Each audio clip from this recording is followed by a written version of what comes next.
Lloyd is a young boy whose entire village was destroyed as collateral damage in the fight against the demon lord. You can tell by the look on his eyes that he has clearly seen some crazy trauma-inducing stuff, and when Merlin finds him standing there, she feels guilty because it was her carelessness that led to this destruction.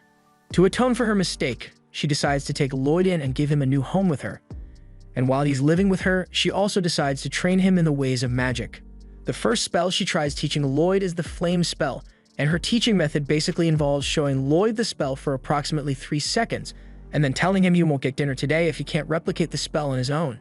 Against all odds, by evening time, Lloyd finally manages to create a small flame in his hand, but when he shows it to Merlin, instead of being supportive, she calls his fire pumy and singes his eyebrows with a wall of flame for not doing it well enough.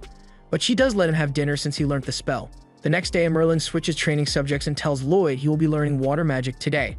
She gives him a small demonstration and swipes her foot across the ground, creating a small spout of water. She then asks Lloyd to do the same, but after trying it, all he is able to do is make the ground a little wet, and he seems pretty proud of himself, but Merlin isn't impressed. So she pours a ton of water on Lloyd to show him what real water magic looks like. As time goes on, Lloyd's training continues with him doing his best to learn spells and Merlin punishing him for not doing it well enough. But as it turns out, her training methods are actually really effective because by winter time, Lloyd's skill with magic has improved so much that he can now create a snow sculpture of Merlin with the wave of a finger. It was a thoughtful gesture and Merlin does appreciate it, but she doesn't want to break character. So she takes control of the snow sculpture and grabs Lloyd with it while making it 30 feet tall to show him what real snow manipulation looks like. The snow then crumbles and Lloyd falls to the ground, but the two of them have a good understanding of each other by this point, so as soon as he digs himself out of the snow, he tells Merlin he will work harder on his magic and she smiles in acknowledgement. More time goes by and one morning, Merlin is laying on her couch with a massive hangover because she drank too much last night. Lloyd goes to check on her and asks if she's alright, but Merlin tells him she feels absolutely terrible. Lloyd wants to help, so he puts his hand on her forehead and activates his white magic to help her recover from her hangover, and after a few seconds, Merlin suddenly feels a lot better. She sits upright and hugs Lloyd while thanking him for healing her. But now that she's back on her feet, she says it's time for them to get back to his magic training, so she drags Lloyd outside again. Things go on like this for years, but one day Merlin receives a book in the mail that has her very concerned. Just then, Lloyd knocks on her door to tell her that dinner is ready, so she tells him she's coming and starts putting the book away. However, as she is doing so, she accidentally drops the book in front of Lloyd, so he bends down to pick it up, and as soon as his hands touch the book, all sorts of information floods his mind in an instant. Lloyd passes out from the sudden data dump, and when Merlin realizes what happened, she is astonished because Lloyd has the qualities of the Chosen One. She takes Lloyd to bed for now, but if he really is the Chosen One, then she can't let him make the same mistakes she did. She kisses his forehead and there is a faint glow left behind as she places a spell on him because she can't let Lloyd become overconfident in his power like she was. The next day, Lloyd's training continues and this time Merlin takes him out into the forest so he can practice his white magic. Lloyd uses it on a single fruit to make it grow ripe and juicy, and Merlin praises him for doing a good job, but she also wants to show him that he still has a long way to go. So she puts her hand on the tree and uses white magic to make the entire thing grow lush and green. Later that night, Merlin is helping Lloyd study and explains to him that there are some orcs who can use rare magic to control monsters. While reading, Lloyd notices something called ancient magic, but as soon as he mentions it, Merlin's mood shifts and she tells him he doesn't need to learn ancient magic. Some of Merlin's other lessons include learning how to summon your magic staff as quickly as possible, but since Lloyd didn't do it fast enough, she knocks him over with her own staff. She then tells Lloyd that he must never neglect his training, no matter how powerful he may become, and Lloyd promises to always remain diligent. The next lesson involves learning about magic stones, so Merlin explains that they are a crystallized form of magic, and its power can turn surrounding objects into magic stones as well.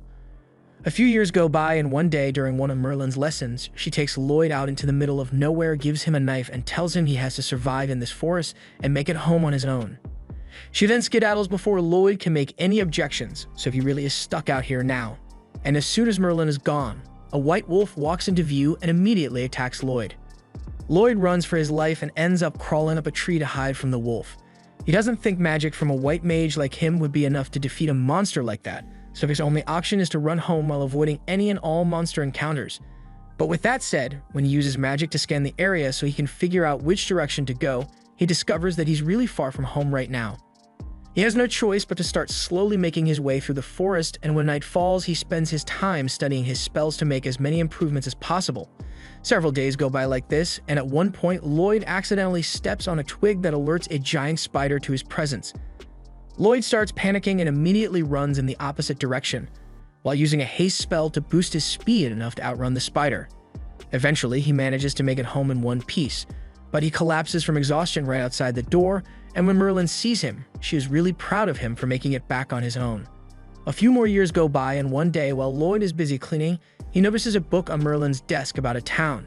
So he asks her if he can borrow the book out of curiosity, and she tells him he can have it. By this point, Lloyd has pretty much completed his training, so he doesn't have to deal with Merlin's constant lessons anymore, but now, every other day, she drags him off to help her develop new magic because Lloyd's talent for spell development is great, and he's glad she's treating him as an equal now. But he hasn't gotten any sleep in the past week because Merlin keeps making him stay up all night for the sake of magic research. He's starting to get sick of all the constant pressure, and he is still really curious about what town life is like, so he eventually makes a drastic decision. The next morning, Merlin heads up to Lloyd's room to ask for his help on some more magic research. But to her surprise, he is nowhere to be found, and judging by the book on his desk, she has a good idea of where he went. Meanwhile, Lloyd has just arrived in the town, and as he is walking through the streets, he is amazed by how busy everyone is. Since this is the first time he has ever been in a town, once he buys a piece of bread, he runs out of money entirely, so he realizes he needs to find a job soon. And as luck would have it, an adventurer recruitment poster blows straight into his face, so Lloyd decides to sign up for the position. All the while, a mysterious man has been following Lloyd, and he seems rather intrigued by Lloyd's choice. After Lloyd signs up to join the adventurer's party, he heads to the top of the castle with his new party to fight a giant cyclops. The leader of the party, Alan, asks the healer, Sheena, to heal him. But right when Sheena is about to do so, Lloyd casts his refined stat buff magic, so everyone feels better than ever. However, none of them realize that Lloyd was the one behind it since he didn't say anything. After the buff, the archer shoots the Cyclops' eye, and the knight blocks one of its punches, and she is honestly shocked by how easy it was. However, Alan doesn't question his sudden boost in strength at all and proceeds to one-shot the Cyclops, while completely convinced that he did it on his own. But the knight seems to have noticed that Lloyd had something to do with their sudden increase in power. Anyway, now that the Cyclops has been taken care of, the party rides back into town, and Alan is being hailed as a hero because a Cyclops is apparently so hard to beat that no one else in town was able to do it. As expected, the reward for defeating the Cyclops was huge, but Alan only gives Lloyd 5 coins and says the low pay is because he's only a new D-rank adventurer. Lloyd accepts the money and doesn't complain, but when Alan suggests a toast to the party's victory, Lloyd excuses himself because he doesn't want to be involved. The party's mage gets offended that Lloyd doesn't want to drink with them, but Alan tells her it's fine since they can always hire another white mage, and it's not like he contributed much to the party's performance anyway. Meanwhile, back at Merlin's house, the man who was watching Lloyd earlier shows up, and Merlin asks him if he has any updates on Lloyd. Will tells her that Lloyd arrived in the town and has just joined the hero party, and Merlin is relieved to hear that Lloyd is safe. She figured it was about time for him to venture out on his own and experience the world, and as long as he doesn't become arrogant like she did when she was younger, she thinks he will be okay. Will asks her if she still has regrets about what happened that day, and Merlin's lips curl in self-hatred as she remembers her mistake. Back then, the Demon Lord was willing to self-destruct to seize the magic book, something that Merlin failed to anticipate. As a result, an entire village was nuked, killing everyone nearby in an instant, including Merlin. Fortunately, her party member, Sybil, was able to use powerful ancient magic to revive everyone who died to the Demon Lord's explosion, but it cost him his life, and Merlin has been blaming herself for it ever since. Back to Lloyd's adventures, he is still part of the hero party. Every time Alan or the others are struggling in combat, he always casts buffs on them to make their battles easier. Thanks to him, they have a near-perfect victory record, and everyone is always performing at top capacity, but none of them realize how much Lloyd is carrying the team. Later that night, Rena is reading up on defense when Alan stumbles into her room to see what she's up to. She tells him she's just curious about something, since the impact of monsters' attacks on her shield hasn't been as hard lately, and she doesn't understand why. Alan admits that he has been feeling it a lot stronger lately too, but he assumes it's just his natural talent at work. However, Rena reminds him that he hasn't been training much recently, so there's no reason for him to have suddenly gotten stronger. Meanwhile, out in the forest that night, a group of guards are finishing their nightly patrols when all of a sudden, one of them screams out in pain. The other looks up and sees this giant golem standing over him. And in that moment, he realizes that he's really going to die because of a minimum wage job. The next morning, the guard captain meets with Alan to ask for his help. He explains that the guards that were on night patrol yesterday were killed in brutal fashion. Alan immediately accepts the request since he thinks it should be easy enough to defeat a golem. Later that day, they head to the site of the attack, and thanks to Lloyd's tracking magic, they are able to locate the golem in a cave behind the waterfall. Since Lloyd is still supporting everyone, they are able to easily defeat the golem, but there's a demon nearby who creates another one from the rocks on the ceiling. Lloyd takes a closer look at the demon and realizes it is using a staff with a magic stone to control the golem, and magic stones are very dangerous, so he needs to take charge and act quickly before anything goes wrong. He casts an accuracy buff spell and orders Lulu to fire an arrow at the demon.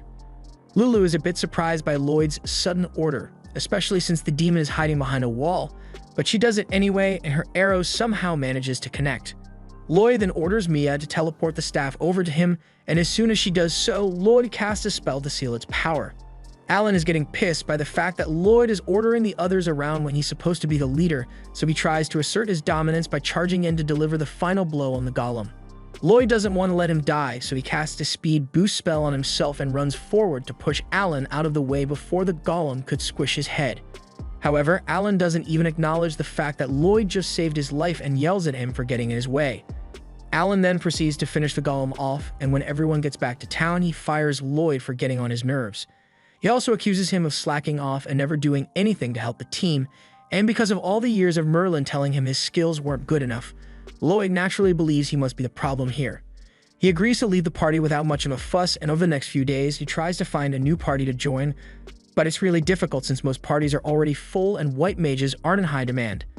However, as luck would have it, a girl named Yui happens to really need a white mage, so as soon as she finds Lloyd, she grabs his hand and begs him to join her party. Yui drags Lloyd off to meet her party members, and they are surprised that she's back so soon.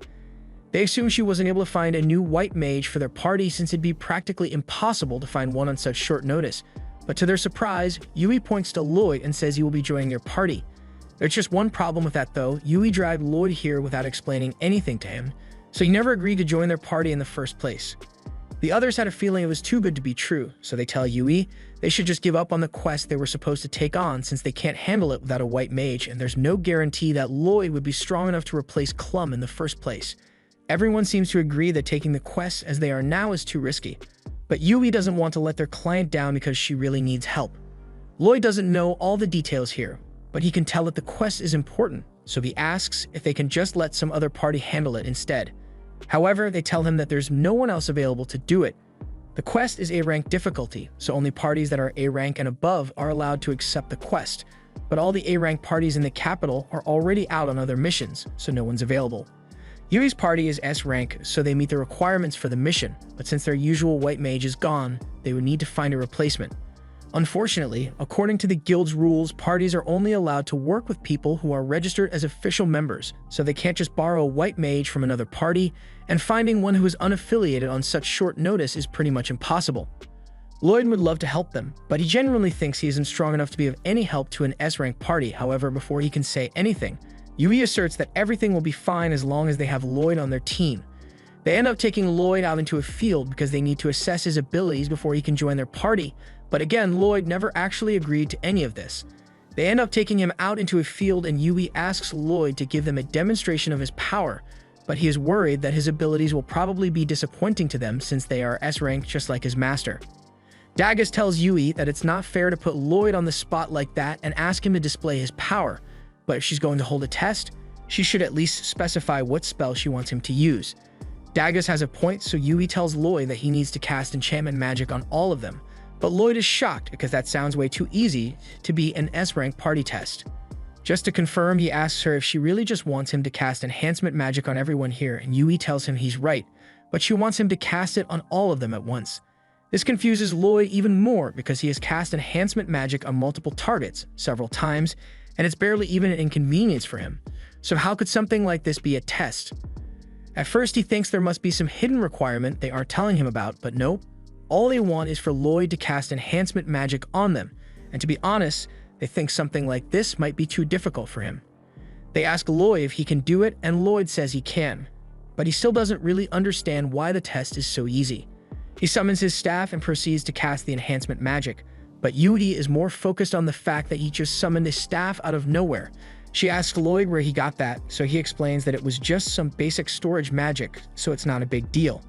More importantly, he wants to know what Yui thinks of the enhancement magic he cast on her. Yui hadn't even realized that Lloyd had cast any magic, but now that she thinks about it, she does feel a bit stronger than normal. The others can feel the effects as well, but it seems different from normal enhancement magic for some reason, so Yui takes out her sword to do a little test. She takes a practice swing at a tree, and even though she didn't intend to, she effortlessly slices through the tree in one swing. She can hardly believe what she just did, but Lloyd thinks it's normal for the enhancements he cast. Yui and the others were only expecting him to cast strength enhancements, but he thought that was too easy, so they also cast defense, speed, mana, and vitality buffs on them as well. The others are in utter disbelief after seeing what Lloyd is capable of, so they just stand there for a second and stare at him. Lloyd misinterprets their silence for disappointment, so he assumes he must have messed up somehow. He apologizes for wasting their time since they obviously don't want a white mage like him in their party, but before he could leave, Yui calls him back because she can't let someone as talented as him go. She also wants to learn more about Lloyd, so she asks him some questions, and she eventually finds out that Lloyd was previously part of the hero party. Yui thinks it's a really big deal since the hero party is well known throughout the kingdom, but Lloyd says he was fired for apparently lacking power, so he doesn't think he was very useful to them. Dagus and the others tell Lloyd that it makes no sense, since they've never seen someone cast so many types of enhancement magic at once before, but Lloyd is convinced that there are bound to be people in this world who are stronger than him. He tells Yui and the others that they'd be better off just getting their former white mage to come back, but that's not really an option for Yui's party because Clum, the party's white mage, has a little sister who's really sick. Up until recently, Clum has been taking care of her sister every day while also adventuring, but has been wearing her down a lot, so much so that she isn't able to focus on the battlefield, which is why she ended up quitting. They all know that Clum only quit because she didn't want to be a liability to them, and they don't want to see her go, but they have to respect her decision. That's why they've been looking for a replacement white mage to take over for her. Normally, they'd just do the quest without a white mage, but A-rank quests are particularly difficult to handle without a dedicated healer. Lloyd can tell that everyone cares about Clum a lot, and he'd like to help them out if he can, so he asks them what Clum's sister is sick with. Yui doesn't know much about it, but she does know that it's an illness that's turning Clum's sister's body into magistones. Lloyd remembers reading about magistones turning other things into magistones as well, and ever since then, he's been trying to figure out a way to reverse the process, so he thinks he can help. He asks Yui to lead him to Clum's house, and a little while later, they arrive at her house. Clum is surprised to see Yui and a stranger here, but she lets them in so they can chat. Lloyd apologizes ahead of time because what he's about to ask might be rude, but he wants to know every detail about how Clum's sister got sick. Clum doesn't mind filling him in on what happened, so she explains that she and her sister, Sylvie, used to adventure together all the time, but during one particular quest, Sylvie got injured, and she's been unconscious ever since. Yui asks if it was a monster that injured Sylvie, but honestly, Clum has no idea what actually happened because Sylvie had already collapsed by the time she was found. Lloyd asks what symptoms Sylvie is suffering from, but Clum thinks it would be much quicker to just show him what happened instead. She leads Yui and Lloyd to the door to Sylvie's bedroom, but she warns them to brace themselves because they may not be ready for what they are about to witness. As soon as Clum opens the door, Lloyd and Yui are hit with a wave of unpleasant mana, and it's all coming from Sylvie. Clum takes the covers off Sylvie's body and reveals that her arms and feet have already begun to transform. This is the first time Lloyd has actually seen the effect of magic stones on a person, and he is shocked by how bad it actually is. Sylvie's mana has gone out of control for some reason, and it's causing her body to transform bit by bit, so it's only a matter of time before she is entirely consumed by the magistones. Lloyd asks Clum to let him take a look at Sylvie, since he has something he wants to try, and if his hypothesis is correct, then he might be able to cure Sylvie. Clum finds it hard to believe that Lloyd would be able to cure Clum when all the best healers in the country could do nothing for her. Lloyd tells her that Sylvie's sickness is likely the result of her being pierced by high-purity magistones. He asks Clum if the cave Sylvie got hurt and had a high mana density, and Clum confirms that he's right. In fact, the quest they were on that day was to gather magistones from the cave, so that might have something to do with it.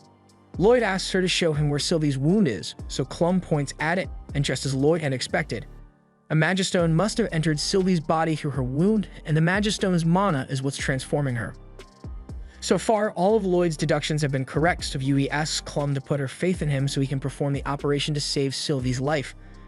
Once everything is ready, Lloyd casts a spell and begins draining mana straight out of Sylvie's body, but absorbing all that dark energy is really taking a toll on him. Sylvie's illness was caused by her mana going berserk after being afflicted by a Magistone, so if Lloyd wants to turn her back to normal, then he needs to remove as much mana as possible from Sylvie's body. But he also needs to make sure he doesn't accidentally kill her from mana depletion, so he plans to heal her while simultaneously draining her mana. He begins casting the spells, but Clum doesn't recognize the heal spell that Lloyd just used, so she asks him if there's anything different about it. Lloyd explains that he needs to do something with all the extra energy he's getting from Sylvie's body, so he's going to use an inferior heal spell to burn it since the version of the heal spell consumes a lot of mana. Yui doesn't know much about white mage lingo, so she asks Clum if what Lloyd is doing is impressive. However, impressive doesn't even begin to describe what Lloyd is doing. He's using a spell that he designed on his own, and he's casting 2 types of magic alone, which is already impressive, but he also has more willpower than any normal person. As Lloyd continues healing, the Magistone transformation on Sylvie's body begins to regress, and by the time Lloyd is done, she has finally returned to normal. That took a lot of effort to pull off, so Lloyd is winded now that he has completed it. Before long, Sylvie finally wakes up, and Clum is brought to tears at the sight of her little sister awake and alert again. Clum thanks Lloyd and Yui for everything they have done for her, but once Sylvie is back to full health, she plans to go adventuring with her again.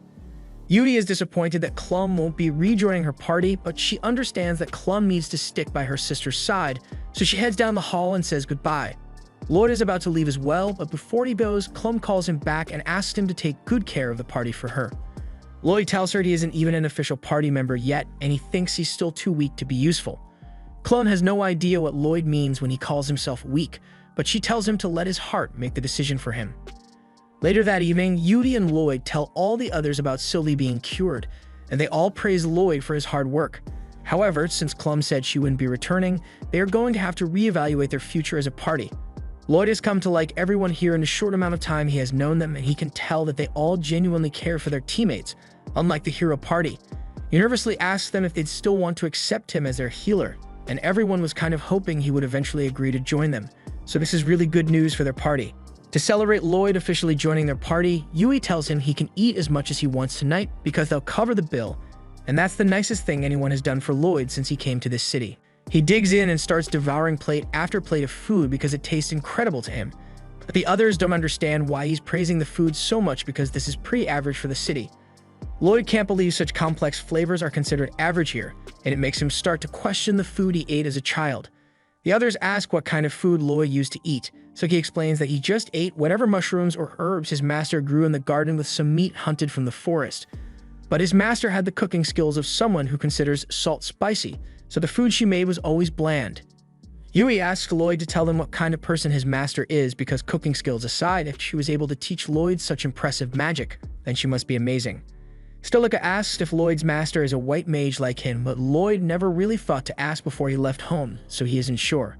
But if he had to guess, then he'd say she's a combat-oriented mage with how often she caused explosions. Silica is surprised that Lloyd's master was able to teach him white magic even though she isn't a white mage, and if possible, Silica says she would like to train under Lloyd's master as well. But Lloyd immediately shuts her down and says she's much better off not meeting his master. After all the pain he had to suffer during Merlin's training, he wouldn't wish such torment on even his worst enemy. But that's not to say that he doesn't like his master. She was strict with her lessons, but she was also very kind at times, so he knows she cares about him. After their celebratory meal, Yui reminds everyone that they still need to come up with a strategy for their mission, but before that, they should probably explain the details of the quest to Lloyd. Yui pulls out the quest notice, and Dagus explains that their mission is to take care of a pack of monsters that have been tearing up farms in the area recently. The locals aren't able to drive the monsters away on their own, and apparently there are multiple different species of monsters traveling together, which is pretty much unheard of. With how strange the case is, there's no telling what might happen. But as adventurers, Yui believes it is their job to help the people who are in danger, and Lloyd agrees with her. As for their plan of attack, Yui and Dagus won't be very useful in a fight against a large mob of monsters, so they are going to have to rely on Silica's AoE magic to defeat the beasts.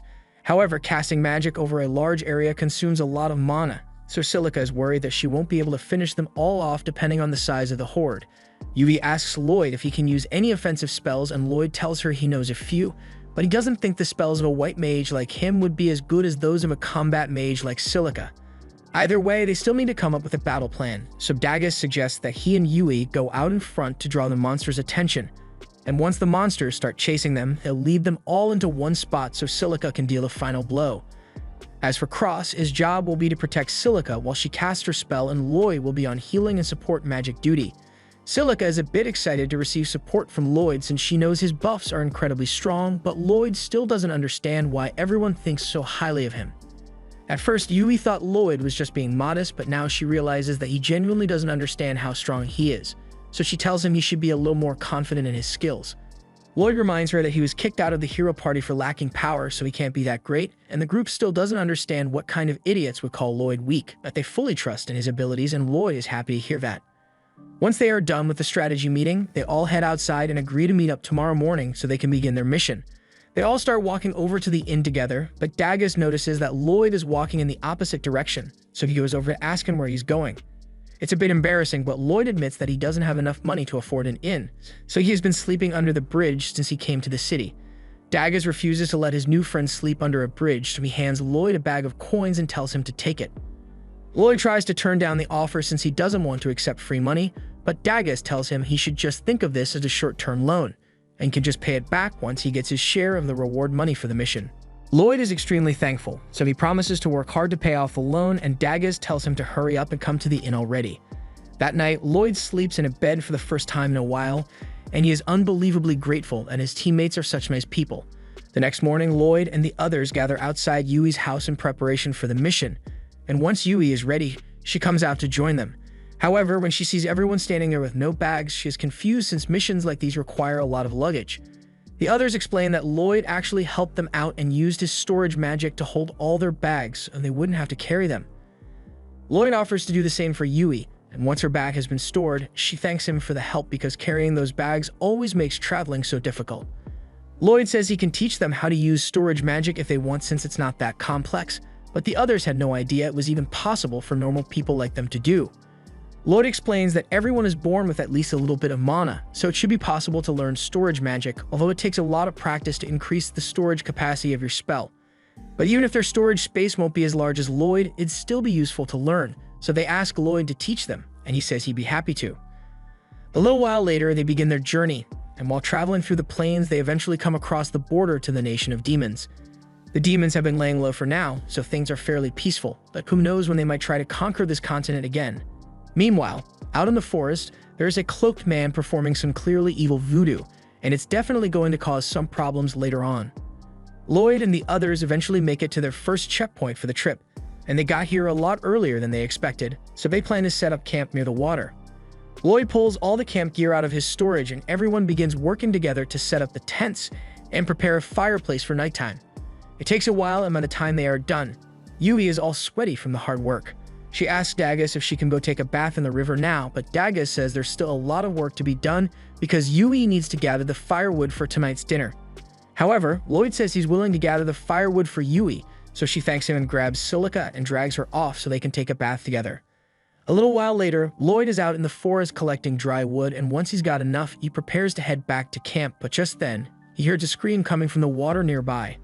Yui and Silica were taking a bath just like they said they would, but they weren't expecting to run into a basilisk in the water here.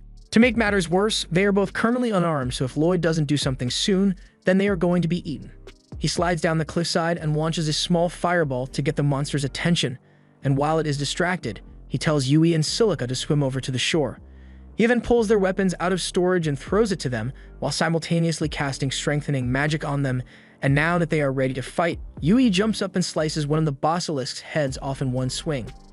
Silica then yells for Lloyd and Yui to take cover, because she's about to cast a fireball, so they both jump out of the way and Silica launches a blast that incinerates the rest of the basilisk in one hit. Silica is shocked by how much firepower she just produced since she has never been able to do that before, and Lloyd failed to mention that he cast a buff spell on her earlier, so Silica has no idea what happened. Also, at one point, Yui's towel falls off her body right in front of Lloyd, but she'd rather not talk about it. Back at camp to take her mind off it, Lloyd decides to start teaching everyone how to use storage magic, and he basically tells them they need to use their hands to open a hole in space so they can store their stuff. It's nowhere near as easy as Lloyd made it sound, but they decide to give it a try anyway.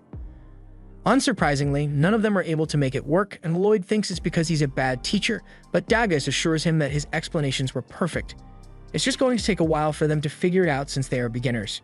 Just then, Silica comes up with the bright idea of chanting storage, and when she does, her storage space actually opens up, so the others realize the mistake they made. They had been trying to cast the spell silently, since that's what Lloyd always does, but they aren't Lloyd. They all try doing it with incantations this time, and eventually, they are all able to get their storage spaces to work, although they still need a bit of practice. Later that night, after everyone has had dinner, Lloyd is sitting by the fire when Yui comes over to talk to him. She tells Lloyd she wants to thank him for joining the party, but Lloyd says there's no need since he was looking for a party to join anyway. Yui still feels a bit guilty because she did kind of pressure him into it, but Lloyd knows she was only being pushy because she was eager to get this quest done.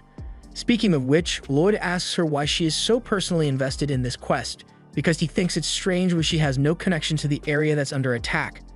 Yui explains that it reminds her of her hometown because when she was a child, her village was attacked by monsters. She was the sole survivor of the incident, and it left her with lifelong trauma, so she can't just stand by while the same thing happens to another village. Just then, Lloyd hears a strange sound nearby, so he tells Yui to go wake the others up because they need to move. A few moments later, a large group of average-sized spiders come marching through the forest, and at first the group manages to stay hidden to avoid a confrontation. But then Yui accidentally steps on a twig, alerting all the spiders their presence. They'd all pull out their weapons and prepare for a fight, but almost immediately, one of the spiders manages to get a hold of Silica's wand and throws it up into a tree so she won't be able to cast any more attack spells. The situation is getting serious, so Lloyd takes charge and tells everyone he has a plan.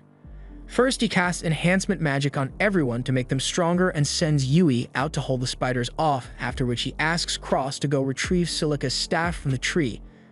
Once the staff is back in Silica's hands, Lloyd instructs Silica and Cross to combine their attack to finish the spiders off. Lloyd's plan worked perfectly, and he is glad that everyone is safe, but he is worried he might have stepped out of line by yelling out orders like that. Lloyd apologizes for giving out orders when he's not the leader, but none of them care about that since Lloyd is knowledgeable, so his orders were actually really helpful. And to be honest, they'd appreciate it if he took over command next time they get themselves in a situation like that. The next morning, everyone packs up their camp gear, and after storing it all away, they get ready to continue their journey. However, Lloyd is lost in thought because he can't shake the feeling that their encounter with the spiders last night wasn't a coincidence. Over the next few days, Lloyd takes it upon himself to keep watch in case anything similar happens, but the others are starting to get worried since it's not healthy for him to keep staying up so late. They offer to go back to taking rotating shifts, but Lloyd tells them he's perfectly fine like this since he's used to staying up late. After all, with how mediocre his skills are, this is the only way he feels he can contribute to the team. That's absolutely not true and everyone knows it, but even after all the time they've already spent trying to convince Lloyd that his skills are extraordinary, he remains completely oblivious, so Silica tells her to just drop the subject for now so they can get some sleep. But before they go, she begs Lloyd not to push himself too hard. The next morning, the party continues their journey, and Yui is getting concerned about how low Lloyd's confidence is. So when she sees him silently casting a spell over there, she walks over to ask what he's doing. Lloyd explains that he's just casting a simple detection spell to see if there are any monsters nearby, but there's nothing simple about that. Detection magic is so rare that Yui has never actually met anyone that was capable of using it, but to Lloyd, it's something that's not even worth mentioning. He says his detection range isn't even that large, just a few kilometers, but he thinks it would be safer if he used the detection magic periodically for the rest of the trip to make sure the area is safe. Yui agrees that using detection magic would make their journey a lot safer, but she worries that making Lloyd use something as impressive as detection magic so frequently might be a little too much of a burden for him. She asks if there's anything she can help him with, but Lloyd tells her he can handle it on his own, so her help isn't needed. Later that night, Lloyd is staying up to keep watch again, and while they are in their tent, Yui and Silica start wondering if Lloyd might not trust them or something. She knows Lloyd is very capable, but so far he has refused to rely on any of his teammates even though they are meant to be companions. Silica doesn't think it's really something to be concerned about since it's natural for people to take a while to warm up to their teammates. In fact, when the team first got together, Yui and Silica barely ever spoke to each other, but over time their bond grew stronger and they became great friends. Lloyd's case is a little different since he seems to think he's weak for some reason, so he's desperately trying to prove himself even though he doesn't need to. There's probably a reason that he acts the way he does, and she's sure that Lloyd will eventually open up to them about it if they give him enough time. Meanwhile, outside, Lloyd is still busy with the night watch when Dagas comes up to him and says he has a favor to ask. He needs Lloyd to come help him with something, and Lloyd says he'd be happy to help, but he doesn't feel comfortable abandoning his night watch post. Cross then comes up and says he can handle the watch while Lloyd is gone, so Lloyd ends up agreeing to go with Dagus. They head a little deeper into the woods, and Dagus sets up a complex chime system along the trees. Lloyd asks what this is for, so Dagus explains that the chimes will alert them if any monsters approach, meaning Lloyd doesn't have to stay up all night keeping watch now. Lloyd begins to protest since he won't be able to use his detection magic while he's sleeping, so Dagus asks him if he really trusts him that little. Lloyd immediately denies it, but from the way he has been acting lately, it certainly looks like he doesn't trust the party. He always insists on scouting alone, and he refuses to let anyone else do the night watch or help him.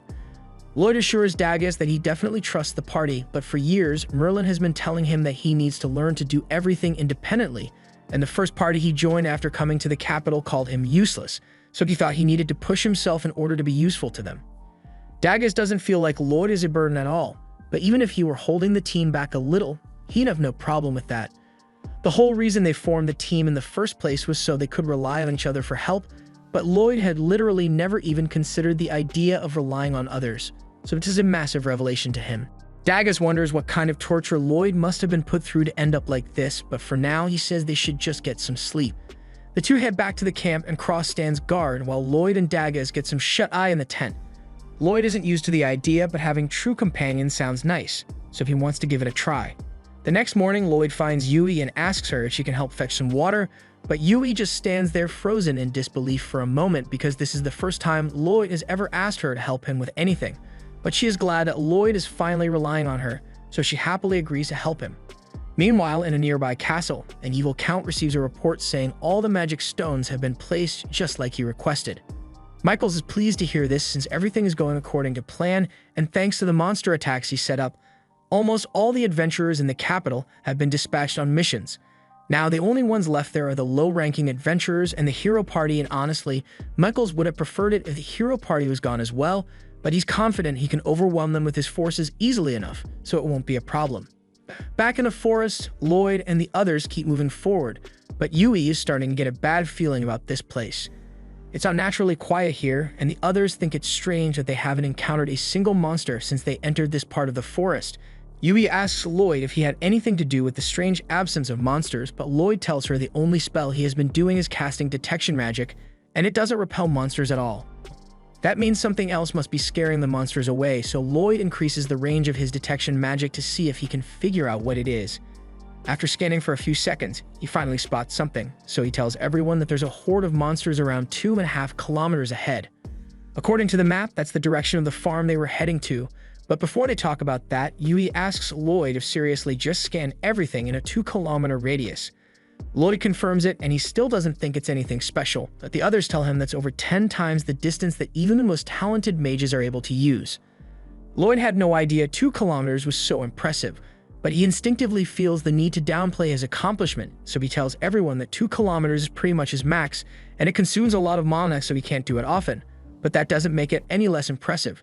Yui is getting really frustrated by how dense Lloyd is when it comes to recognizing his own power, but they've got a mission to deal with right now, so they will have to knock some sense into him later. They eventually arrive at the farm, but even though they were warned about the quantity of monsters ahead of time, actually seeing it in person is terrifying. The large number of high wolves aside, Lloyd remembers the report saying that there were many different types of monsters in the horde, so he is wondering where the rest of them went. The others agree with him since they know for a fact that there should be monsters in the forest that are stronger than the wolves here, so there's no way the wolves would have come out on top if the fight broke out. Lloyd asks if Yui knows where the owner of the farm is, but she says she isn't sure. The request said something about the owner getting injured and staying with his son in the city. Just then, Cross notices something strange down in the farm, so he tells the others to take a look, but they can't see anything because their vision isn't as good as Cross's. Lloyd can't see what's down there either, so he casts enhancement magic on his eyes, and now he is able to spot the ominous stone sitting in the middle of the farm. He casts the vision buff on the others as well, and they all agree that the stone looks like bad news, but from what Lloyd can tell, he believes it might be orc magic. Merlin once told him that orc magic is capable of controlling monsters, so someone must be using that magic stone to lure them all here. To be sure, Lloyd casts his detection magic again, and just as he had expected, he discovers another massive horde of monsters heading straight for them. He wonders why someone would go to so much trouble to attract monsters, since if they were trying to eliminate the party, there would have been several easier ways to do it. Lloyd is still deep in thought over this, but Cross reminds him that they still have the second horde of monsters heading towards them, so they should probably retreat as soon as possible. Yui tells him they can't retreat because if they do, the farm will be destroyed, but Cross points out that there's no way they can handle a horde of over 1,000 monsters on their own. However, Dagus doesn't think retreating is even possible at this point, since even if they manage to escape, they might end up leading the monsters straight into the village. None of them are sure what they should do, but Lloyd says he thinks they should stay and fight because he has a plan. First, he says he's going to need to get rid of that magic stone, so he asks Cross if he thinks he can hit it from here. Cross is an amazing marksman, so he is confident that he can aim well enough to hit the stone, but it's pretty far away, so he's not sure if he will have enough power to destroy it in one shot. Lloyd says that's fine, since if power is the only issue, he can compensate for it with his enhancement magic. Cross takes aim, and just before he shoots, Lloyd casts 3 layers of enhancement magic on him at the same time, allowing the arrow to fly all the way over to the magic stone and shatter it in one go. Cross is amazed that he actually made the shot, so he asks Lloyd what he did, and Lloyd explains that he just cast enhancement magic on Cross, his bow, and his arrow at the same time to pack as much force into the shot as possible. If it wasn't already clear, that's not something people are normally able to do, but Lloyd is as oblivious as ever, so doesn't think it's something worth praising him for. Anyway, now that the magic crystal has been destroyed, all the monsters start attacking one another because they are no longer being mind-controlled, and even if they don't completely wipe each other out, Lloyd thinks this should reduce their numbers by a lot. As for the other horde, Lloyd was kind of hoping they'd stop charging once the crystal was destroyed, but he had no such luck. Everyone gets into position as they wait for the monsters to arrive, and they start losing their nerve when they see the sheer number of monsters heading their way, but Lloyd tells them they need to wait for the monsters to get closer before they attack. Just as the monsters are about to get to Silica, Lloyd gives the signal, so she immediately casts her Firestorm spell, and it's a lot more effective than she thought it would because it's literally vaporizing the monsters right before her eyes. The others know there's no way Silica's spell could do this normally, so they ask Lloyd what he did, and he tells them he just cast mana enhancement and reduced mana consumption on Silica to make her spells more efficiently. Now that the first step is complete, Lloyd runs over to Cross to prepare for the next part. He establishes a mental link with him, which is something Lloyd can apparently do by the way, and using spatial magic, he relays the locations of all the flying monsters to Cross so he can shoot them through the thick smoke. Soon enough, all the flying monsters have been dealt with, so it's time for the final phase of Lloyd's plan. He runs over to Silica and asks if she's done dealing with all the land monsters yet. She says she has killed them all, but she's almost out of mana, so there's not much she can do at this point. Lloyd tells her there's no need to worry about that and asks her to hold his hand. Silica has no idea what Lloyd is thinking, but she does as he says, and as soon as their hands are touching, Lloyd begins transferring mana into her. Silica then uses that mana to cast a spell to create storm clouds over the forest in order to put out the fires, but once that's done, she collapses because she has officially used up all of her magic. Lloyd is exhausted as well, but even though Yui and the others are praising him for basically carrying the team on his back throughout the operation, the only going through his mind is how inadequate he is for getting tired after the subjugation of 1,000 monsters. He is still relieved that they completed their quest, but something doesn't feel right here, and if his hunch is correct, then they all just got duped. The more Lloyd thinks about it, the more this whole mission looks like a carefully orchestrated trap, and if it really was a trap, then the goal must have been to lure high-ranking adventurers away from the capital city. Lloyd believes that means someone planned to compromise the city's defenses so they could attack it without much resistance, but the others remind him that the hero's party and the knights are still present in Ishtar, so it's not like the city is completely defenseless. With that said, if the warning is coming from Lloyd, they know better than to ignore it, so just to be safe, Yui suggests they should all head back to the city to make sure everything is still okay there. Lloyd agrees with her, so without saying a word, he casts speed boost on everyone and starts running back to town. The others see Lloyd zooming away, and they don't understand how he is moving so fast, but then they start moving just as fast as him, so they realize he must have done something. They ask him for an explanation, so Lloyd tells them he just boosted everyone's speed so they'd be able to get back to the city quicker, and they all appreciate it, but Lloyd could stand to announce his spells a little more often so his contributions don't go unnoticed. While Lloyd and the others are racing back to the city, the Count is sitting at his desk with a glass of what I hope is red wine when General Grist comes in. Grist asks the Count how things have been going with the plan, and the Count explains that he is almost ready for the attack, and it's all thanks to that girl that Grist kidnapped because she has been extremely useful. In fact, the Count has a lot of things he wants to test out on her, and he will have all the time in the world to do that once the city of Ishtar has fallen. Risk gets the feeling that the Count is plotting something really messed up, but he decides not to question it since the Count was once the right-hand man of the Demon Lord, so his skill isn't something to be questioned. Meanwhile, the girl is locked up in the Count's dungeon, and every so often he brings her some magic potions and proceeds to harvest her magic in order to create those beast-attracting magic crystals that he has been using. And it has already happened so many times that the girl has lost the will to fight back. Back with Lloyd's group, they've just crossed a large grass field, and they are on track to make it back to the city in no time, but Silica is starting to worry about Lloyd's health since it must be really difficult to maintain speed enhancement magic for such a long time. Lloyd doesn't know what she's talking about since once you get used to it, you can cut down the mana consumption of enhancement magic by a lot, so it barely takes a toll on him. The others ask what he means by getting used to it, so Lloyd explains that when he was younger, Merlin dropped him off in the middle of the forest and left him there until he could find his way home on his own. Of course, as a white mage, Lloyd couldn't defeat the monsters alone, so all he could do was cast support magic on himself and run away to survive. As a result, he tried all kinds of magic constantly before he finally made it home. The others are shocked by what Lloyd had to go through, but he says he's sure it's just a common training routine, so it's nothing special. Yui and Silica pause for a second after what Lloyd just said, and they are surprised they have to tell him this, but legal guardians usually don't drop their children off in the woods to fend for themselves.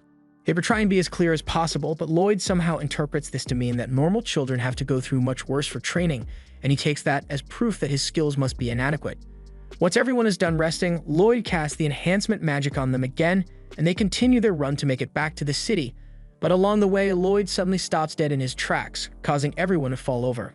They all ask Lloyd why he stopped so abruptly, so he explains that he just sensed something up ahead with his scan, and he isn't sure what it is. Silica asks if it's a monster, but Lloyd doesn't think that's it. If anything, it's more like a hunter looking for his prey, but Lloyd can't be sure unless he sees it up close, so he tells the others to go on ahead without him while he checks it out. Yuri immediately objects to this because Lloyd has no idea what he's walking into, and if he ends up having to fight something dangerous, he wouldn't be able to do much on his own. Lloyd admits that she's right, and everyone else chimes in saying they are all party members, so it's only natural that they investigate together, and Lloyd appreciates the fact that they care about his safety so much. Lloyd leads them all to the source of the disturbance, and now that he is closer, he can say with certainty that there are demons inside that house. When Yui hears Lloyd mention demons, she asks him if he's sure, since demons are usually only found in the Magocracy. Demons have been trying to take over this continent for ages, but right now, they should be prohibited from entering the continent's 3 major nations. The others look at Lloyd with a puzzled look on their faces because everything that was just said is common knowledge, but he's acting as if he is hearing it for the first time. Lloyd is a little embarrassed to mention this, but he admits that he doesn't have any memories from his childhood. In fact, his earliest memory is from the day Merlin took him in, and by then the war was already over. Anyway, if there really are demons here, Dagus thinks they should go report it to the City Knights as soon as possible, and Lloyd agrees, but before that, he would like to gather a little more information first. The others tell him it'd be too risky to get any closer right now, and Lloyd is aware of the dangers, but the mana he is sensing from inside that house is similar to the mana from the magic crystal that attracted all these monsters, so it stands to reason that the demons in there are connected to the mastermind behind the plot to attack the city. If that's the case, then Lloyd thinks gathering more information is worth the risk, and Yui agrees with him, so she convinces the others that it is their duty as adventurers to protect the people, and the demons most certainly pose a threat to the people. Besides, if they are lucky, they might be able to prevent the attack on Ishtar altogether if they stop the demons here, so they might as well try. However, when they walk up to the house's window and peek in, they are shocked to find out that it's completely empty. Lloyd does another scan to be sure of the location, and he figures out that the demons are underground and they look like they are up to no good, so he asks Silica if she can use earth magic because that's the only way they can get down there. Silica confirms that she can use earth magic, so Lloyd casts enhancement magic on everyone, and she uses her sand pit spell to form a hole in the ground, causing them to fall on top of the demon's ritual. The demons are all shocked and confused, so they demand to know who the intruders are, but Yui holds her sword up to one of the demon's faces and threatens to kill him if he doesn't tell them what they are up to. However, before anything happens, another demon intervenes and uses earth magic to send a bunch of rocks flying at Yui, forcing her to shift her attention long enough for the demon to escape. He runs past the demon who saved him, and shortly after, Cross shoots one of the demons in the chest, so the first one heads straight for the door, ditching all his friends and runs into the hallway while locking the door behind him so Yui can't follow. The demons that were left behind try to sneak up on her while she's busy with the door, but Cross steps in and shoots both of them in the thighs, allowing Yui to cut them down with ease. Now that all the demons in here have been taken care of, everyone regroups and prepares to go after the final demon. On the other side of the door, the demon is using magic to wrap the girl up in a cocoon so he can transport her out of here. However, Yui and the others soon come crashing through the door, so he turns on his heel and tries to flee. They all chase him up the stairs and out into the open. But at this rate, he might actually get away, so Lloyd asks Yui to run out ahead of the demon to cut him off, while he asks Silica and Dagas to come in from the sides to box him in. Eventually, the demon is left with nowhere else to run, so Lloyd tells him to surrender already because he has a lot of questions for him. However, the demon refuses to give up, and in one final act of desperation, he casts a lightning spell in hopes of wiping out the party, but Lloyd sees it coming, so he casts magic shields over everyone to deflect it, and the last strike ends up piercing the demon through the chest, so he's done for. With the demon dead, Lloyd takes control of the cocoon and unravels it, but he is shocked to find a beast girl in there. For now, they all take her back to the cabin and put her in bed so she can rest, but with all the demons dead, they can't question them for answers, so the only one who might know something is this girl, and she doesn't look like she'll be waking up anytime soon. Dagas asks Lloyd if he can heal her, so Lloyd says he will give it a shot, raising his staff over her body to begin the healing process. Silica is amazed by how efficient Lloyd's healing magic is, so Lloyd casually tells everyone he made a few improvements to it in his spare time. Yui wants to be as clear as possible here, so she tells Lloyd that most adventurers aren't capable of improving spells at all. In fact, it is almost unheard of for people to even tweak their spells, so what Lloyd has been doing is truly incredible. Lloyd had no idea tinkering with spells was such an extraordinary skill, since Merlin would often force him to help her refine her spells, but at least he understands Yui's point well enough to not downplay his talent this time. Soon after, the girl begins to stir in bed, and as soon as her eyes open, Yui starts bombarding her with questions because there's a lot of stuff she wants to know. The girl barely has enough time to respond to all the questions, but she manages to tell Yui that her name is Claire, so they are making progress. Lloyd decides to handle the questioning from here, so he asks Claire if she knows why she was imprisoned by the demons. Claire remains silent, so Lloyd changes topics and tells her that they are all adventurers who came here to save a farm that was being attacked by monsters. The monsters were all being summoned by a magic crystal in the middle of the farm, and Lloyd could sense beast magic coming from it. He remembers learning that some beast folk possess magic that is capable of controlling beasts, so he wants to know if the magic that was controlling the monsters came from Claire. Claire hesitates for a moment, but she eventually admits that her magic is what's powering those magic stones. Meanwhile, back in the city, a few of the guards have just stumbled upon one of the magic stones that the demons set up nearby. But it's too late to do anything about it because monsters have already begun appearing, and it won't be long before the entire city ends up being overrun. Meanwhile, back in the city, Alan is getting frustrated because he has been trying to find a replacement for Lloyd, but all the white mages who applied could barely cast 2 spells at a time when Lloyd could use 5 easily. Rena tries to tell him that Lloyd might have been a special case, but Alan refuses to believe that because his pride won't let him accept that he was wrong. Instead, he comes to the conclusion that all the white mages in the city must be even more useless than Lloyd was, so they just need to keep recruiting until they find a useful one. Just then, a member of the Imperial Guard enters the room, and he comes bearing bad news. He informs the party that monsters have been spotted outside the city, and there are over 10,000 of them, so the king would like the hero party to assist in defending the city. Alan still thinks he and his party are the strongest there is, so he agrees to the mission without giving it much thought. And seeing how laid back Alan is about the whole situation, the guard breathes a sigh of relief because he must really know what he's doing. But spoiler alert, he has absolutely no idea what he's doing. Once the guard leaves, Sheena asks Alan if he's sure about this because 10,000 monsters is a lot for them to handle on their own, but Alan isn't worried about that. He's much more concerned about the glory he will earn once he fulfills a royal request, cementing himself as the strongest person in the entire kingdom. But just from listening to him talk, the others can already tell that this won't end well for them. Meanwhile, out in the forest, Lloyd and Claire have just located the second wave of monsters in the forest, and if these monsters were to join the one already converging on the Ishtar, there's absolutely no way the city would survive. Lloyd tells Claire they have to do something to get rid of the monsters, but she seems a little uneasy about this and asks him if there's a way for them to stop the horde without killing the monsters. Even though the demons were controlling her, there was still her power that was used to bring all these monsters here, so she feels partially responsible for them. Lloyd can tell that Claire cares about the monsters, so he promises to come up with a plan to save the town and keep monster casualties down to a minimum. But to do that, he's going to need her help, so he asks her if she can use her magic to send the monsters back to their natural habitats. Claire says it's possible, but she's not sure she can pull it off with such a large group of them in one place. Lloyd asks her if the story would be different if he uses his support magic to boost her abilities, and Claire isn't sure if it's going to work, but she's willing to give it a try. She attempts to use her magic to communicate with the monsters, but before she can activate the spell, it is interrupted by something in the forest, and she won't be able to do anything until they figure out what's causing the interference. Meanwhile, in the guild, Alan has called a meeting with all the adventurers left in the city, but he is disappointed by how weak everyone here is. Sheena tells him that all the parties that are A rank and above were sent out on missions, so the only ones left are B rank and below, which definitely isn't ideal, but you shouldn't be insulting them like this. Alan has been treating the B rank adventurers like nothing but disposable pawns, and they are starting to get really angry. But before things get too heated, the guild branch manager comes in and tells everyone to calm down. They are all here to fight the monsters, not each other, so they don't have time to be arguing like this. Alan agrees to stop disrespecting the other adventurers, and since they need a plan of attack, he stands up and announces that he wants all the mages to cast their most powerful attack spells at the start of the battle to take out 10 monsters each, and while the mages are recovering their mana, Alan and the rest of the melee fighters will rush in to buy some time.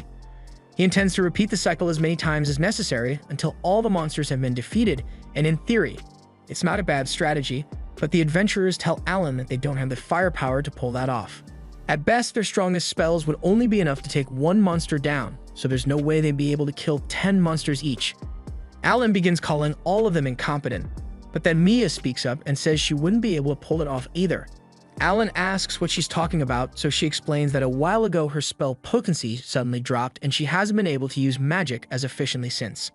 And it's not just her either. Sheena, Lulu, and Rena have all noticed a considerable dip in their power, and it all started the day after Lloyd left their party. Alan accuses them all of lying to him about their skills, but Rena tells him no one ever lied to him.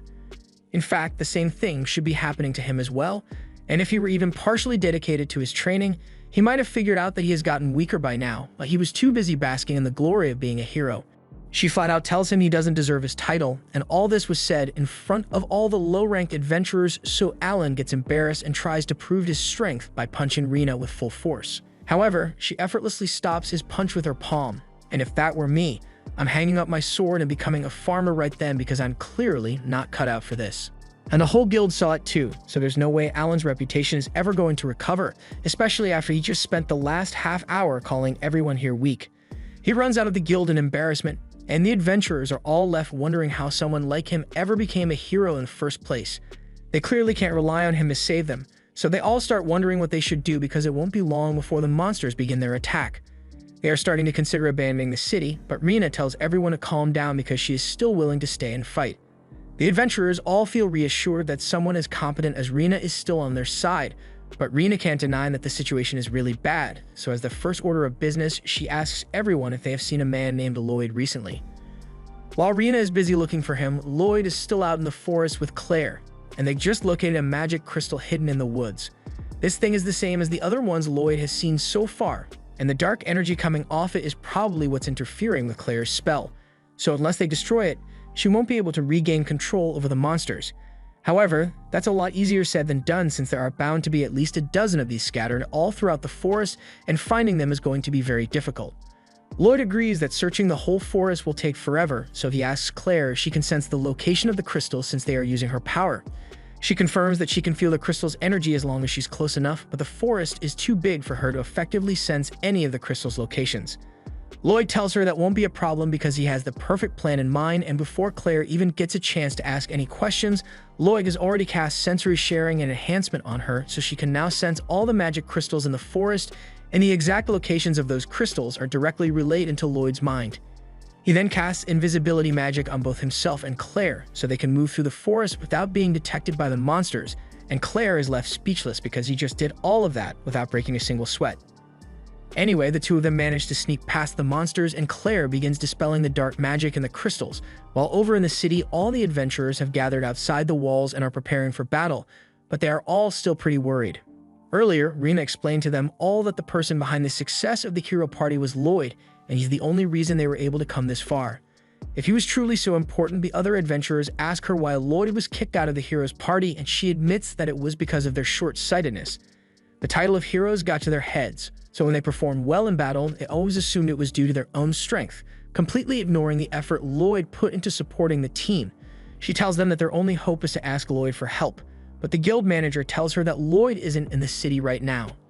A while after he was kicked out of the hero party, he joined an S-rank party and went out on a monster subjugation mission.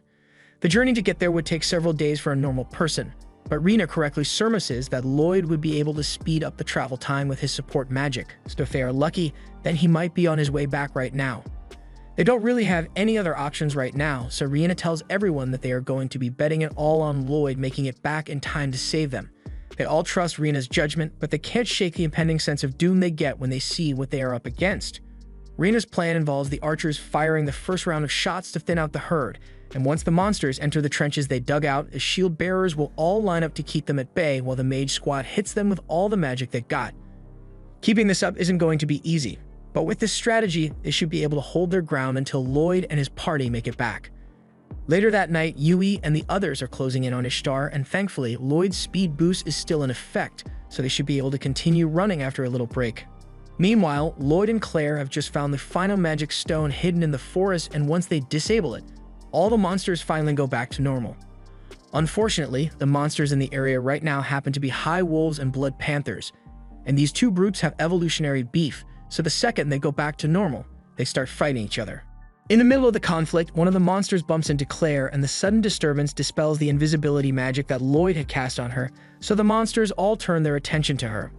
Claire is so paralyzed by fear that she forgets that her power literally allows her to control monsters, so she's about to be eaten alive, but fortunately, Lloyd comes to the rescue and draws the attention of all the monsters to save her. The situation back in the city isn't much better because even though they've managed to hold the monsters off so far, they've been at this for hours now, and the people are starting to get exhausted, so the monsters are slowly breaking through their formation. It won't last much longer at this rate, but just when things were starting to look hopeless, a massive fireball is shot across the battlefield as Yui and the others finally arrive. Meanwhile, on Lloyd's end, he has been doing his best to evade the monsters' attacks, but this is pretty much all he can do given the circumstances. Claire is amazed by how quickly Lloyd is able to move, but she doesn't know why he isn't attacking the monsters because she's certain that someone as powerful as him would be able to defeat monsters like this. She then remembers that Lloyd promised to keep monster casualties to a minimum for her sake, which is probably why he refuses to attack the monsters. She doesn't want to let Lloyd suffer because of her, so she starts using her powers and sings a song that gets all the monsters to calm down and walk back into the forest. Lloyd wishes she had done that earlier, but he is still impressed, so he asks Claire what she did. She tells him that she just used her powers to politely ask the monsters to go back into the forest, and they listened to her. Anyway, now that the monsters in the area have been released from the mind control, Lloyd tells Claire that they need to hurry back to Ishtar, and over in Ishtar, the battle against the monsters is still as intense as ever. Even with the help of Yui's party, they still haven't made much of a dent in the horde, and they are running out of weapons and mana, so it looks like this really is the end. Rena urges everyone not to give up because she's sure they'll find a way to win eventually, but the front lines have already been breached and people are being injured left and right. They managed to hold out until morning, but by then, all their defenses have been completely destroyed, so the guild manager fears this might be the end of the city of Ishtar. However, before the city could be overrun, they all hear the voice of someone singing from the cliff near the forest, and the one behind it is Claire, whose song is being boosted by Lloyd's magic. Thanks to their efforts, all the monsters in the area stop attacking and start walking back into the forest, so the city is no longer being overrun. Once all the monsters are gone, Claire finally stops singing and she nearly faints from exhaustion, but Lloyd helps hold her steady. They are both glad that they were able to stop the monsters from destroying the city, but that doesn't mean the crisis is resolved because this whole thing was orchestrated by the demons, and they had more than one planned attack, so there is now a horde of golems heading for the city. Meanwhile, Count Michael is chilling in his castle, confident that by now the city of Ishtar must have been completely trampled by monsters. However, one of his messengers suddenly comes into his office with an urgent report. At first, Michael thinks the report is to tell him that Ishtar has been claimed, but to Michael's dismay, the messenger informs him that the monsters suddenly halted their attack and scattered back into the forest. All except the golem, who couldn't hear Claire's song for some reason. Lloyd assumes the demons must be interfering somehow, but at this rate, the golems are going to do a lot of damage, so Lloyd casts his speed boost on Claire and tells her they need to run to town quickly. As they make their way past the golems, they get spotted, so Lloyd tells Claire to fall back so they can avoid the golem's punch. After taking a quick look at the golems, it's clear to Lloyd that these ones have been enhanced somehow, so defeating them isn't going to be easy. He and Claire are coming up on the trench around the city, so he grabs Claire by the waist and leaps over the trench. All the soldiers present are stunned because jumping that far while carrying someone isn't normal, but then again, they get hear that Lloyd has insane enhancement magic. Once Lloyd and Claire are on the other side of the trench, he meets up with Yui and the others, and they all thank him for everything he did to save the city. Lloyd tells them they should be thanking Claire because it's her magic that got most of the monsters to leave, but the golems are still on their way here, so they need to prepare. However, just then, Lloyd's knees give out and he falls to the ground because he has been using enhancement magic almost non-stop for the past few days, and even for him, that's way too much to handle. The others tell Lloyd that he should rest because he's overexerting himself, but he says he can't rest until the city is safe. A few moments later, the guildmaster shows up, and since he's here, Lloyd asks him to take care of Claire in the meantime, as her safety is very important to him. The manager understands, so he puts some of the knights in charge of protecting her and swears to Lloyd that she will be safe. But that aside, he is overjoyed that Lloyd made it back in time because he's their only hope now. Lloyd is confused when he hears that because he thought the hero party was still in town, but then Rena shows up and tells him that Alan refused to join the fight. Lloyd can't believe it because what kind of hero would abandon his duties when lives are at stake, but Rena tells him that someone like Alan doesn't deserve the title hero. Just then, Lloyd notices the wound on Rena's arm, and it looks pretty bad, so he doesn't think twice about using his magic to heal her. The guildmaster is amazed that Lloyd was able to heal Rena so easily, but he nearly faints as a result because he's already running low on mana. Rena tells him he didn't need to push himself so hard just to heal her, but he says he couldn't leave her with an injury like that. Rena has been meaning to apologize for not appreciating everything Lloyd has done for her, because he is the reason the heroes' party became strong in the first place. Lloyd is still in denial, so he tells her he's not that strong, but Rena insists that his support was invaluable to the team, yet no one ever gave him credit for what he did, and she's just as bad because she didn't stop Alan from kicking Lloyd out, so she wants to formally apologize to him. Just then, the guards ring the alarm bells because the golems have arrived, and even though a few fall into the trench, there are still a lot left standing, so the guards lunge forward to strike them down as soon as possible. Lloyd tries telling them to wait because these golems are normal, but it's already too late.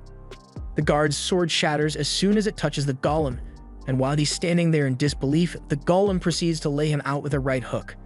This could get really bad, so Rena grabs her shield and tells everyone to attack at full force, but all the magic and ranged weapons practically bounce off the golem's rough exterior, so they are forced to back away, and everyone is starting to lose their nerve.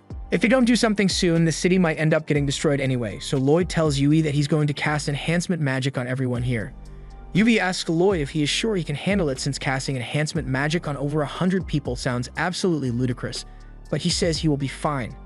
However, in his current state, he will only be able to cast the enhancements on one group at a time instead of all at once. Lloyd begins casting his spell, and once he is done, he loses strength in his legs because he's running dangerously low on mana. He tells the others he just finished casting strength boost on all the front lines and mana boost on all the mages. He also used enhancement magic on the 4 of them too, but they have to hurry because he's not sure how long the effects will last with him like this. Yui understands, so as the golems continue their approach, she gets on top of one of the towers and yells out to everyone on the battlefield, telling them that Lloyd has just cast enhancement magic on all of them, so he should be able to fight the golems now. Understandably, the soldiers find it hard to believe that Lloyd really cast magic on all of them so quickly, so they are hesitant to act. But when one of them is about to be crushed by a golem, Rena runs in and blocks the hit, after which Yui jumps down from the tower and slices the golem in half. With the first golem defeated, Rena raises her shield and tells everyone that this is proof that Lloyd's enhancement magic is effective, and now that everyone has seen proof, they realize that they do feel a lot stronger than they did a moment ago, so with Lloyd's help, they might be able to win after all. Meanwhile, Lloyd asks Cross to go assist the magic unit in the rear while Daggers and Silica should head to the front lines as soon as possible. As for Lloyd, he's on the verge of collapse, so one of the guards runs up to help him stand and leads him to the fort so he can rest. Thanks to the boost from Lloyd's magic, adventurers are now tearing through the golems one after another, and Lloyd is cheering them on from one of the towers. But just as they are about to defeat the final golem, the enhancement magic suddenly wears off, so the adventurers are once again powerless against it. It may just be a single golem, but if none of their attacks are able to stop it, then if it makes it into the city, it will wreak havoc. Yui runs out in front of it to block its path, and just as it's about to strike, Rena pushes her out of the way so Daggers can block the punch. However, they won't be able to stall it for much longer like this, so Lloyd knows he needs to do something to help. His mana reserves are almost completely dry by this point, but he somehow manages to scrape together enough energy to enhance Yui's sword. Yui realizes what Lloyd did, so she asks Dagas and Rina to cover her for a moment. The two of them raise their shields as Yui grabs her sword, and just as they block the golem's punch, Yui seizes the opportunity to run up its arm and slice its head off. With that, the city of Ishtar has been saved, and Lloyd breathes a sigh of relief because he can finally rest now. Over in Michael's castle, the general barges in because he just found out that the beast girl they captured for their plan has escaped, and he wants an explanation. However, once Michael realized that the attack had failed, he knew the general would be upset, so he packed his bags and dipped. The general flies into a rage over this, and after he's done trashing Michael's office, he decides that he's going to kill the person who interfered with his plans. Meanwhile, back in the city, Lloyd wakes up in an inn, and shortly after, Yui comes to check on him. She's glad to see that he's awake since he was so exhausted that he has been asleep for a whole day. The first thing Lloyd does is apologize because he blames himself for not being strong enough, but Yui is getting sick of how much Lloyd undervalues himself, so she tells him to come with her because there's something he needs to see. She leads Lloyd to the front door, and when she opens it, Lloyd sees a huge crowd of people gathered outside waiting for him. He freaks out and closes the door because he's never had such a large crowd call his name before, so Yui tells him they are just here because they want to thank their savior, and it's rude to slam the door in their faces, so he should go out and greet them properly. However, by the time she opens the door again, Lloyd has already jumped out a window, and he is currently circling the block to avoid the crowd. Meanwhile, back over at Merlin's house, Will goes to pay her a visit, but just as he is about to open the door, a huge explosion goes off. Merlin then comes out and Will tells her that an explosion is no way to welcome a guest, but in her defense, she thought he was an intruder. Will doesn't mind since he didn't actually get hit, and Merlin is still impressed by how Will always manages to walk away unharmed from her spells. As he enters, Will finds Thor and Lily, two of his and Merlin's former teammates from their time as heroes, and it has been ages since they were all gathered like this. Merlin asks Will if he has any new information on how Lloyd is doing, so he tells her that Lloyd was actually kicked out of the hero a while ago. Merlin is shocked to hear that, and she doesn't understand why the hero party wouldn't want Lloyd as part of their team, but Will tells her there's no need to worry since Lloyd is now part of an S-ranked team, so he's doing alright. Merlin is relieved to hear that, but there's something else Will wants to tell her, because even though he has never actually spoken to Lloyd, he has watched him long enough to know that Merlin must have had some terrible parenting methods. Back in the city, Lloyd is watching from the top of one of the buildings as tons of people flood the streets looking for him, and he still doesn't understand what's going on. Just then, his friends find him up here, and he asks them why so many people are after him. So they tell them that the people just want to show their gratitude for what Lloyd did to save the town. However, Lloyd doesn't think he deserves any gratitude because to him, what he did was the bare minimum for assistance, but Yui tells him he's looking down on himself again. He constantly seems to be setting unrealistic expectations and torturing himself for no reason. So they all tell him he could stand to have a little more confidence in himself, and for the first time, Lloyd actually seems to understand what they mean. Over at Merlin's house, Will tells her that Lloyd is way too humble for his own good, and he has no understanding of how strong he really is, so it's a miracle that he found a team who wouldn't take advantage of him. Merlin realizes she might have messed up with how she trained Lloyd, but she just didn't want him to repeat the same mistakes she made. Meanwhile, in the city, Lloyd finally agrees to go meet the crowd, and everyone begins thanking him for empowering them in the battle. So as far as they are concerned, Lloyd is the new hero of Ishtar, and as for Alan, he and the others are in deep trouble now. I'm not sure what he was thinking, but refusing to help without a reason during a crisis will automatically strip him of his hero title, so his high status is gone. And his ego refuses to let him stay in a town where Lloyd is the hero, so he tells everyone to pack their bags so they leave as soon as possible, and the girls all reluctantly follow him. The following day, Lloyd and the others are summoned to the Lord's castle, and when they arrive, they are all surprised to find Claire waiting there as well. Yui asks her if she was summoned by the Lord as well, but a few moments later, the Lord shows up and he explains that Claire is actually an honored guest here. They all sit down, and Lord Abel informs them all that Claire is actually the third princess of the Forest Empire, so she is rather important. Lloyd and the others had no idea that Claire was royalty, so this comes as a major shock to them.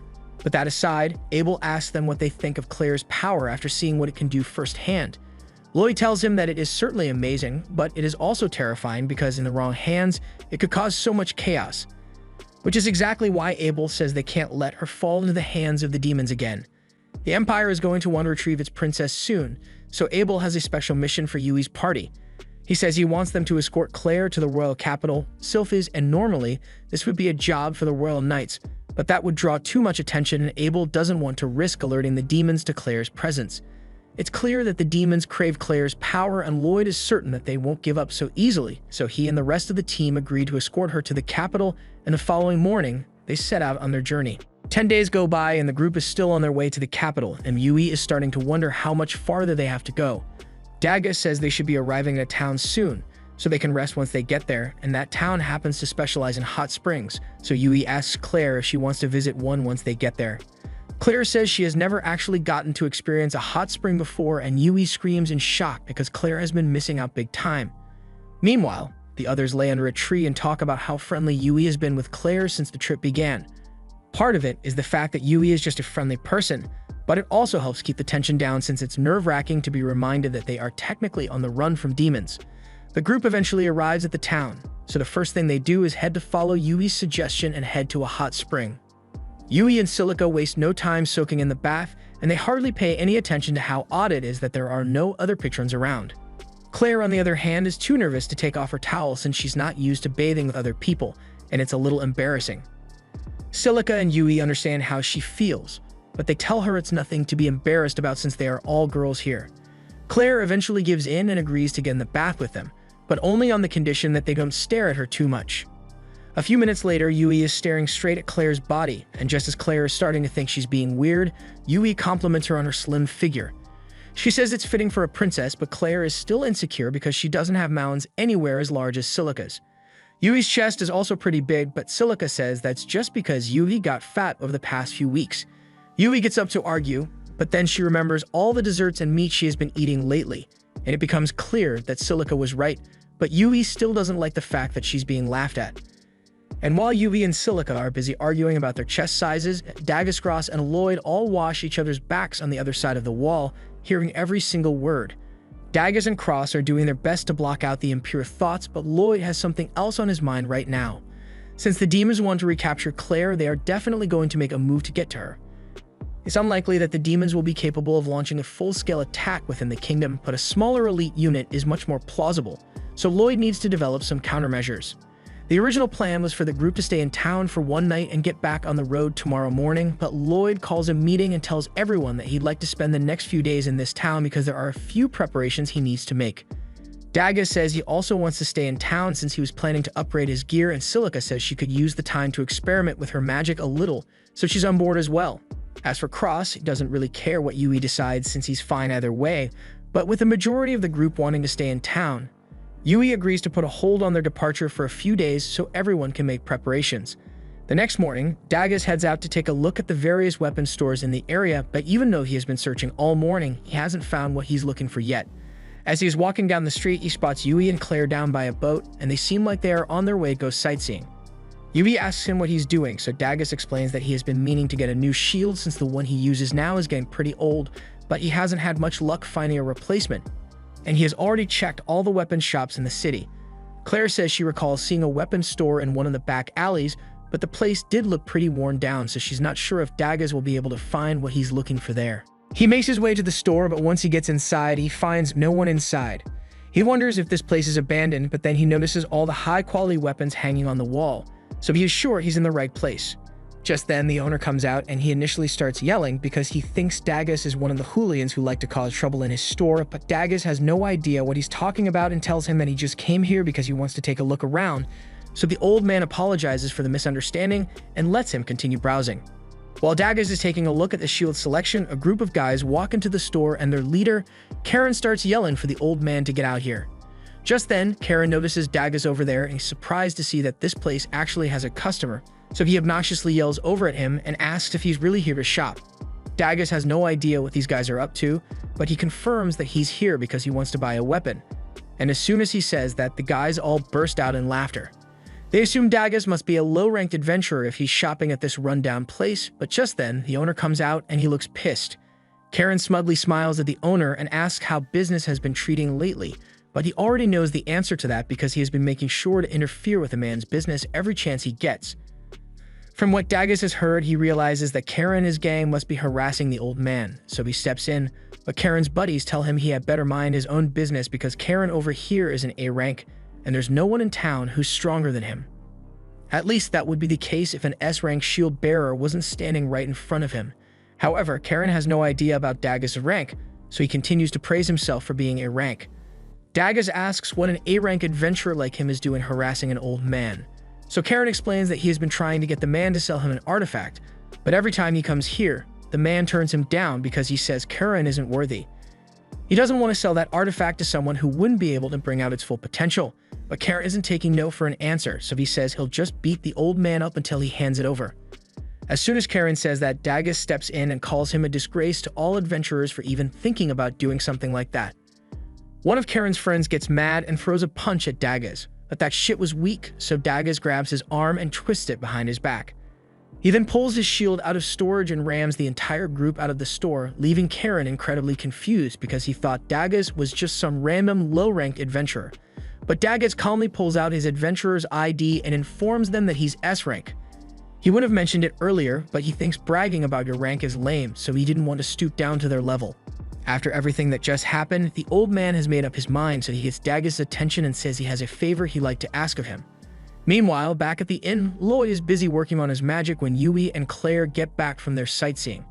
Yui asks him what he's doing, so he tells her he's trying to improve on his support spells, although he is also considering learning some new magic as well, but he's not sure what to try.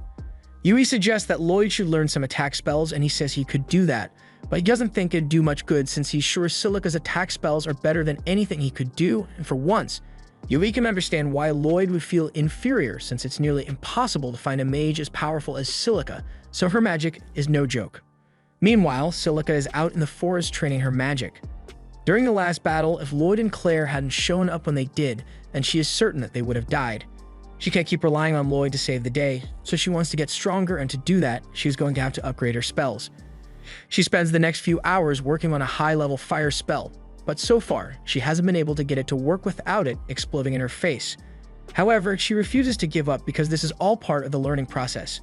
Back at the inn, Lloyd and the others are having some tea, and Yui tells him that it's not a stretch to say that Silica is a genius when it comes to magic, but her raw talent for magic isn't what makes her special, it's the fact that she won't quit until she masters a spell, no matter how hard it is or how long it takes. And that resilience is being showcased right now because Silica is still hard at work training her new spell, and she's finally starting to make progress because it didn't blow up in her face this time. She is excited that she finally managed to maintain control over the spell, but she might have gotten a little too excited because she ends up slipping off the rock she was standing on, and once her footing is lost, her control over the spell crumbles as well, so a huge explosion goes off in the forest. Fortunately, Silica managed to survive the blast mostly unharmed, and she's glad she didn't accidentally start a forest fire, but she can't believe she made such a silly mistake. Whenever she's in public, she always makes sure to keep track of her surroundings, but when she's alone, she tends to let her guard down too much. Her clothes are pretty much ruined now, so she thinks she should end her training here and head home for the day. However, a moment later, she hears something rustling in the bushes, and the first thought that goes through her head is that it might be a monster, in which case she's screwed because she pretty much already used up her magic reserves, but fortunately, it turns out to be Dagger. They are both surprised to see each other, so Silica asks Dagger what he's doing out here. It's kind of a long story. When the old man said he had a favor to ask, he proceeded to show Dagger a great shield forged by one of the best blacksmiths in Rylands. This shield is known as Aegis, and Curran was trying to get his hands on it because it is able to block any attack and is practically indestructible. Dagger could tell at a glance that the shield was special, but the old man tells him it's very heavy, so most adventurers wouldn't be able to wield it properly. That's why he refused to let Karen buy it, because he couldn't bear to see such a work of art go to waste in the hands of an incapable adventurer. Plus, Karen was really annoying, so he wouldn't have sold it to him even if he was strong enough to use it. However, it's a different story with Dagger, so the old man says he's willing to just give the shield to him. Dagger is surprised and asks if it's really okay for the man to give away such a valuable shield, and the man says it's fine, but he does have one condition. Since earlier this morning, people have been hearing strange explosions in the forest, and they are all too scared to go check it out, so the man wanted Dagger to investigate in exchange for the shield. Silica knew the explosions were loud, but she had no idea her training was scaring the townspeople so much. However, Dagger points to the giant crater in the ground and tells her it's hard not to be scared when spells capable of that much damage are being thrown around. After that, Dagger takes Silica to the old man, and she apologizes profusely for all the trouble she caused. The man says it's alright since Silica did fix the crater she created, so there was no harm done. He tells Dagus he can take the shield now, but he doesn't think he actually earned it since his friend was the one behind the disturbance in the first place. However, the man still wants him to have it anyway because he respects Dagus as an adventurer. After returning home, Silica and Dagus tell the others all about what happened today, and Dagus shows them the shield he was given.